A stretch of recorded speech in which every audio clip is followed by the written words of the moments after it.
Армения поддерживает территориальную целостность Грузии, заявил премьер-министр Никол Пашинян. В Абхазии незамедлительно отреагировали на это заявление. Президент Республики Аслан Бжаня указал на западное влияние на лидера Армении. А депутаты парламента, этнические армяне, раскритиковали его за быструю и легкую смену позиций и обвинили в исчезновении Нагорного Карабаха с политической карты мира. А что думают местные эксперты по поводу этого заявления и событий в Нагорном Карабахе? Пашинян не учитывает сложившиеся политические реалии в Абхазии, говорит председатель парламентского комитета по международным делам Алхаз Барциц. Я считаю, что, делая такие заявления, в первую очередь, конечно, надо отталкиваться от того факта и учитывать волеизъявления самих народностей наших, как Южной Осетии, так и Республики Абхазия. Он в своем также выступлении такую формулировку применил, что он считает Южную Осетию и Республику Абхазия оккупированными территориями Российской Федерации. То есть здесь я понимаю, что логика полностью отсутствует, потому что мы понимаем, что такое оккупация, в какой форме она бывает. В нашем случае мы знаем, что у нас была кровопролитная война много лет назад, уже целых 30 лет прошло, какой ценой нам эта победа досталась, да, и нашим желанием было, чтобы нас признала Российская Федерация, и это желание было понято, услышано, и Российская Федерация приняла конкретные решения в нашем направлении. То есть здесь он не учел эти моменты, эти факты, что наше волеизъявление не позволяет сегодня давать такую формулировку, что мы являемся оккупированными территориями. То есть получается, что он об этом понимает и знает, а мы, сами население наших республик, мы об этом как бы не догадываемся. Так, конечно же, не бывает. Заявление Пашиняна я не считаю обоснованным. Я думаю, что сегодня, учитывая геополитические процессы, несмотря на то, что Грузия имеет определенные настроения, мы знаем, что также коллективный Запад занимается финансированием, вооружением недружественной нам грузинской стороны, так скажу. Вот. И все это, конечно же, на примере Нагорного Карабаха показало нам, что не закрытый конфликт, то есть у нас же с Грузией нету подписания соглашения о мире. Значит, получается, что даже с истечением 30 лет, то есть мы сегодня как бы в отношениях находимся в подвешенном состоянии, и конфликт, он может вспыхнуть в любое время, тем более учитывая всех провоцирующих сторон в этом процессе. Олег Доменя, директор Центра социально-экономических исследований Абхазии, считает, что все действия Пашиняна, очевидно, делаются с подачи западных кураторов. Армения может стать заложником геополитических игр Запада, говорит он. Весь этот сценарий был разработан и предложен Пашиняну. В этом нет никакого сомнения, сейчас обосновывать там какими-то аргументами, источниками, думая, что нет надобности. Это очевидный факт. А теперь, значит, задача Пашиняна состоит в том, чтобы всю ответственность взвалить на Россию. К нынешней ситуации в Нагорном Карабахе привел комплекс факторов, говорит аналитик Лейла Таня. Помимо тактических и стратегических ошибок, армянская политическая элита не смогла адекватно оценить геополитические реалии, которые складывались последние годы в регионе в целом и вокруг Армении и Нагорного Карабаха в частности. Очень высокая цена оказалась вот у такого последнего сценария, который был связан со сменой внешнеполитического вектора. И сегодня мы действительно видим такие активные усилия Армении по поводу того, чтобы найти новые ориентиры для развития своей государственности. При этом идет как бы такое вот дистанцирование от прежних структур сотрудничества в сфере безопасности, как, например, ОДКБ, то есть игнорируются заседания ОДКБ. Вот. Очень много, конечно, таких открытых претензий в адрес России озвучивается и премьером Пашиняном, и очень многие аналитики, политики тоже озвучивают множество претензий. Здесь, конечно, требуется очень внимательный такой вот анализ, объективный. На мой взгляд, среди комплекса факторов, которые привели вот к такому результату, плачевному, конечно, для Армении и для самого Нагорного Карабаха, на мой взгляд, следует выделить вот следующее. Это в первую очередь все-таки после Первой Карабахской войны, как мы знаем, Карабах одержал победу, военную победу над Азербайджаном. Но итоги вот этой Первой Карабахской победной войны, они фактически не были легитимизированы. Было подписано соглашение фактически о прекращении огня, а такие соглашения они носят промежуточный характер.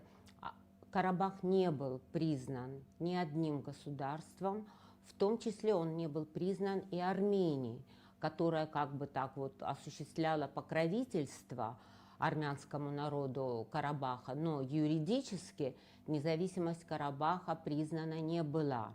Ну, не говоря уже о том, чтобы, допустим, присоединить территорию Карабаха к Армении там, путем референдума и так далее.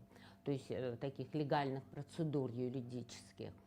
Поэтому, когда вот началась последняя операция военная, Армения свой отказ вмешаться обозначила как нежелание дать повод Азербайджану для того, чтобы осуществить агрессию уже против самой Армении. Тем более, что и в 2021, и в 2022 году были такие обострения на территории самой Армении. И сейчас вот есть уже официальные заявления МИДа Армении о том, что существует действительно угроза агрессии Азербайджана на, собственно, территорию Армении.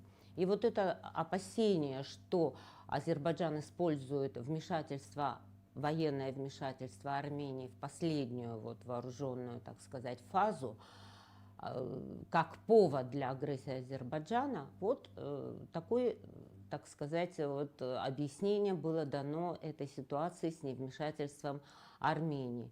Но почему мы опять же приходим к выводу, вот почему отсутствие легитимации сделало вообще возможным невмешательство Армении в вооруженный конфликт и возможность вот такой вооруженной, так сказать, операции со стороны Азербайджана, даже несмотря на то, что было подписано в 2020 году трехстороннее соглашение.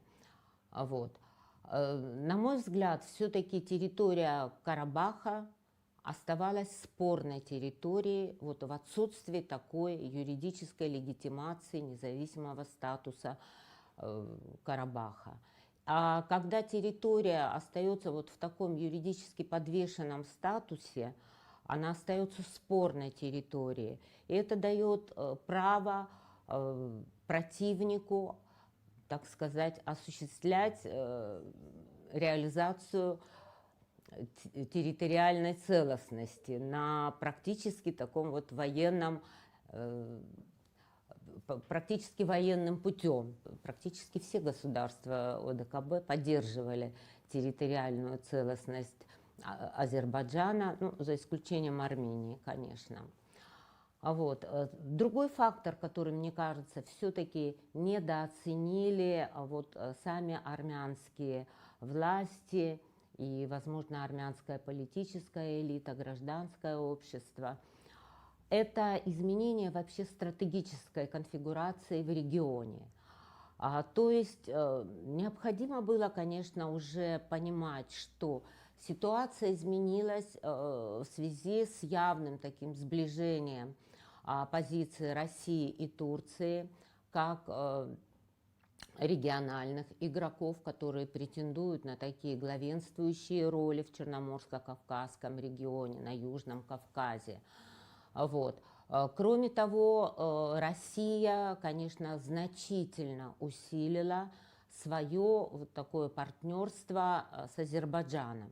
Я напомню, что после первой победной войны Нагорно-Карабахской армии, уже после победы, по поводу которой озвучивалось мнение, что Россия тогда поддерживала армян вот, в той стадии конфликта, в 1997 году уже было подписан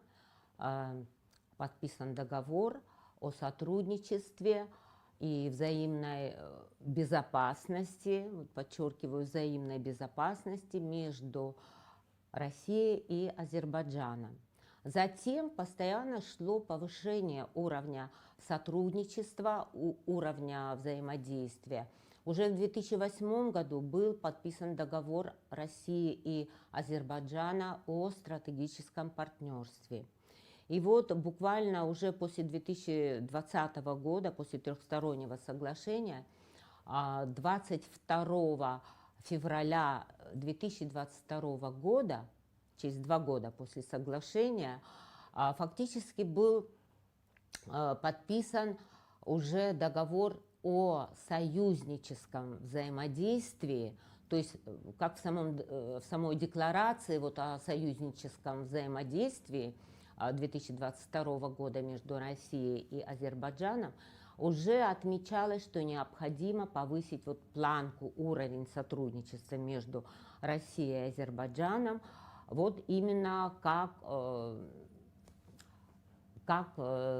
планка союзничества, то есть это выше планка, чем стратегическое партнерство. Поэтому, конечно, ожидать от России, для которой и Армения, и Азербайджан фактически являлись уже на период последней вот вооруженной операции Азербайджана, уже являлись стратегическими союзниками, ожидать военного вмешательства, конечно, уже вряд ли приходилось. Вот. Поэтому, конечно, стоило бы вот армянской элите подумать о том, чтобы своими собственными средствами, во-первых, легитимизировать независимый статус Карабаха, это следовало сделать очень давно, вот.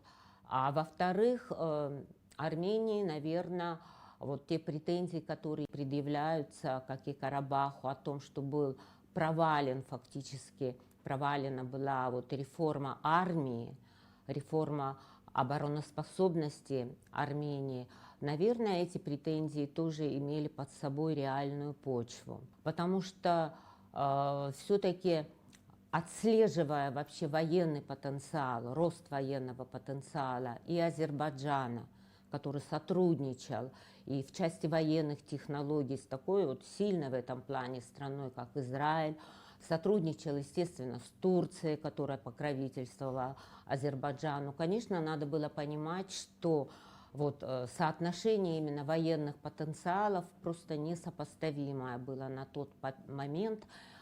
Плюс к тому, что участие России было возможно в условиях союзничества как с Арменией, так и с Азербайджаном, только в качестве посредника или в качестве миротворца. Ну, в общем-то, что она и сделала в 2020 году.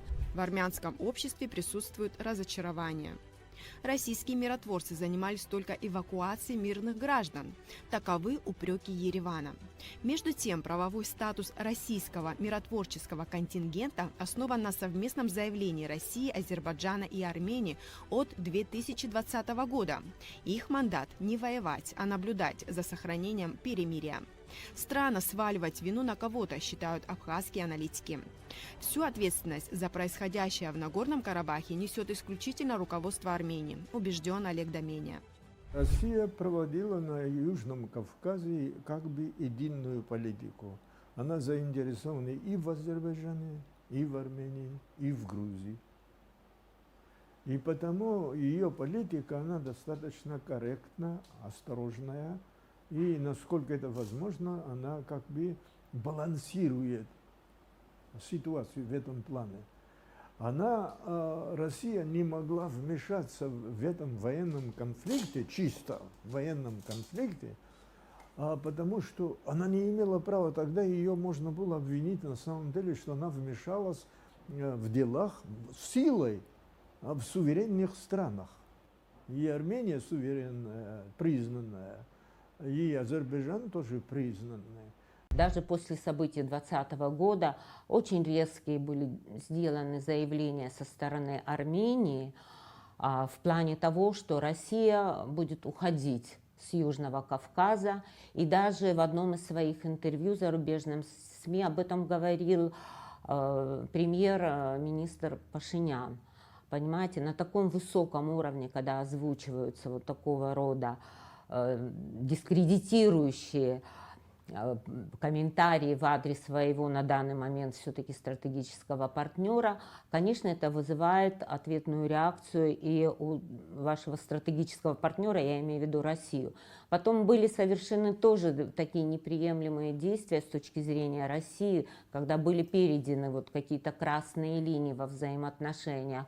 Это, ну, например, то, что Армения ратифицировала Римский статут Международного уголовного суда, который наложил ордер на арест президента Путина. А Армения ратифицировала этот международный статут, понимаете?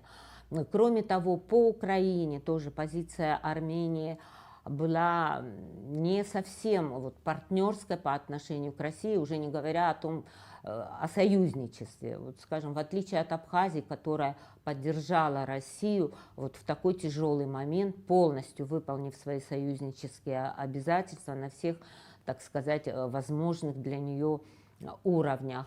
Вот. Была, как вы знаете, поездка супруги Пашиняна на Украину, где, значит, также был предоставлен гуманитарный груз на данный момент военному противнику России.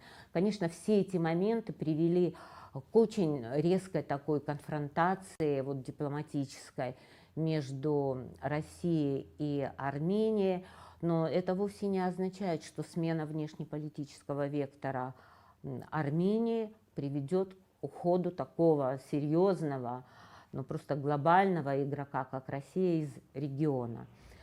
Конечно, этого не означает, и это не произойдет. Пашинян допускает, что Армения может приостановить свое членство в ОДКБ. На встречу глав ОДКБ в ноябре в Минске он не приехал. А ранее не стал подписывать совместную декларацию Совета коллективной безопасности ОДКБ. Причина – члены организации не дали оценку военным действиям Азербайджана на территории Армении.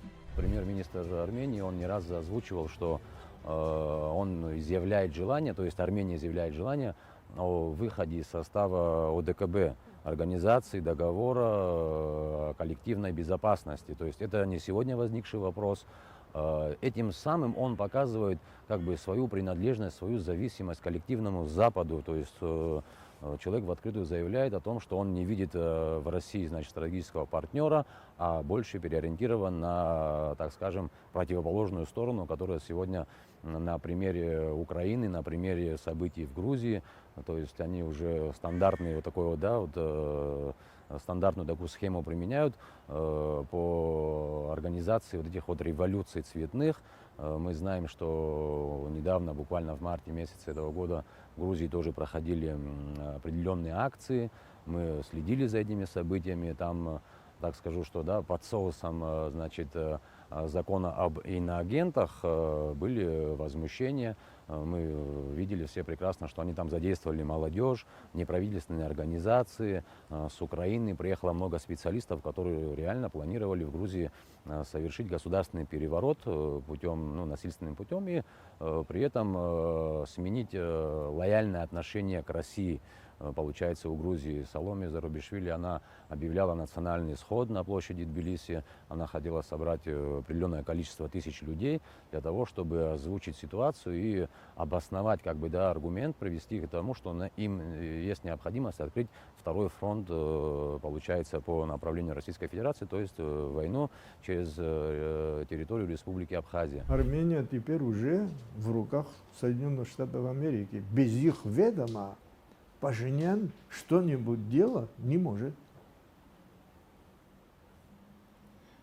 И потому они не придут вообще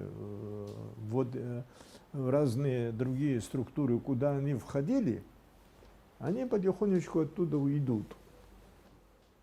Такова установка хозяина, который управляет теперь Арменией. А тем более, значит, американцы там имеют очень серьезные структуры. Не только посольство, биолаборатория. Очень много из Госдепа людей, спецов, которые в Ереване постоянно присутствуют. Это не для того, чтобы контролировать территорию Армении, нет, а для того, чтобы оттуда следить и наблюдать за Ираном и за Турцией. Значит, этот регион чрезвычайно привлекательный для таких геополитических игроков, и потому американцы там сосредоточили огромные силы свои, откуда они черпают информацию. Еще один важный момент, который все-таки не учла Армения и Нагорный Карабах, все-таки проект независимости Нагорного Карабаха, он не был нужен никому, вы понимаете, в регионе, вот именно в качестве независимого государства, ни с военно-стратегической точки зрения, ни с точки зрения геоэкономики региона, потому что на вот момент этих событий никакой геоэкономической инициативы не было озвучено, и военно-стратегический контекст тоже был очень такой, знаете, неясный. И, собственно, и самой Армении, как выяснилось, проект независимого государства оказался не нужен. И Пашинян даже еще до последней вот завершающей фазы, которую сам Азербайджан называет контртеррористической операцией, а День Победы он празднует все-таки от соглашения 2020 года. И вот 3 года, как они уже празднуют День Победы. Вот сейчас недавно праздновали в Степанакерте, который они переименовали в Ханкенди. Но о чем это говорит? Что Армения, понимаете, она еще до последней фазы операции сказала о том, что признает территориальную целостность Азербайджана в советских границах. То есть Карабах в составе Азербайджана. Ну, что можно было ожидать от других игроков международных или игроков региона или от ОДКБ, когда сама Армения вот так позиционировала позицию по Карабаху? По словам Олега Доменя, произошедшее в Нагорном Карабахе – это большая человеческая трагедия, которая будет иметь последствия для всего Южного Кавказа. Ереван не смог гарантировать безопасность армян из Нагорного Карабаха, так и не признал Арцах, а сейчас практически все его жители уже покинули страну. Масса должна была ждать помощи с Россией. Это вполне естественно с точки зрения рядового человека. Видите, вообще, не то, что Карабах, африканцы и то говорят, Россия наша надежда. Более того, значит, арабы, палестинцы, вон на Ближнем Востоке сейчас, какое отношение к России? Россия, Россия и все. Они молятся, становятся на колени и молятся за Россию. И вот так Карабах тоже чувствовал, потому что армяне из Карабаха, они чувствовали уже в конце обездоленными, одинокими. То есть Армения фактически не может быть гарантом их безопасности. Они уже это чувствовали, потому что Армения как бы отстранилась. Они это видели. И потому здесь, мне кажется, даже одним Карабахом не закончится судьба Армении, армян. Понимаете, там они оказались в таких песках, где армянин в безопасности чувствовать себя не может. На севере Азербайджан, а на юго-западе Турция. Русских они собираются от них избавиться. Все это чувствуют, американцы знают хорошо, вы не беспокойтесь, мы будем вашим гарантом безопасности. Армения иссякает геополитически, социально иссякает. Люди вот из Армении уезжают, анклавами живут. Это и раньше это тоже наблюдалось. Вот как евреи анклавами жили, и армяне тоже анклавами жили в разных местах. Вот их ожидает вот такая судьба. В этом виноваты в данном случае сами они. Своих людей, армян, Карабаха предал фактически. при нем это произошло, вот эта трагедия. Это же трагедия. Огромное количество людей с этой территории пришлось эмигрироваться. Кто куда. Это трагедия. Это то же самое, что в мусульманской Турции в свое время с армянами случилось. Это часть геноцида, то есть когда территорию человека ты вынуждаешь покинуть, значит, вот как сейчас с палестинцами евреи поступают, это частичный геноцид. То же самое, значит, Пашинян сделал. И он это оправдывает. То есть так должно быть устроено, он в этом хочет сказать, так должно быть устроен Южный Кавказ. Южный Кавказ таким образом должен быть проамериканским. Он теперь служит тому же Госдепу, а он по-другому теперь уже действовать не может. Русские уже Путин, нет вообще нормальный русский, теперь Пашиняна верить не может. Он уже один раз обманул, второй раз обманул, третий раз. Он такой, знаете, вообще нестабильный и непостоянный, непоследовательный. В Абхазии внимательно следят за событиями в Нагорном Карабахе. И в этом смысле, вот если сравнить ситуацию вот с Арменией, да, вот я приведу в пример ответ Сержа Саргсяна, это бывший президент Армении, которого сместил Пашинян в результате фактически революции, да, протестной такой революции. Вот. На вопрос о том, почему вы не признаете Карабах, это был такой вот прямой вопрос Саргсяну задан. На это Саргсян ответил так: я, говорит, не признаю, говорит, Карабах, говорит, потому что если мы признаем независимость Карабаха, то о чем тогда мы будем вести вообще переговоры? То есть это будет означать, что не о чем вести урегулирование вообще, процесс урегулирования. И в этом и заключалась вот суть вот такой, как мне кажется, все-таки очень важной стратегической ошибки Армении. Потому что посыл был вот для международного сообщества и для всех остальных, и для ОДКБ, и для, конечно же, Азербайджана, который, безусловно, все эти годы готовился к военному реваншу. Посыл был такой, что даже сама Армения считает возможным в условиях неурегулированного армяно-азербайджанского конфликта, она считает возможным найти какой-то компромисс.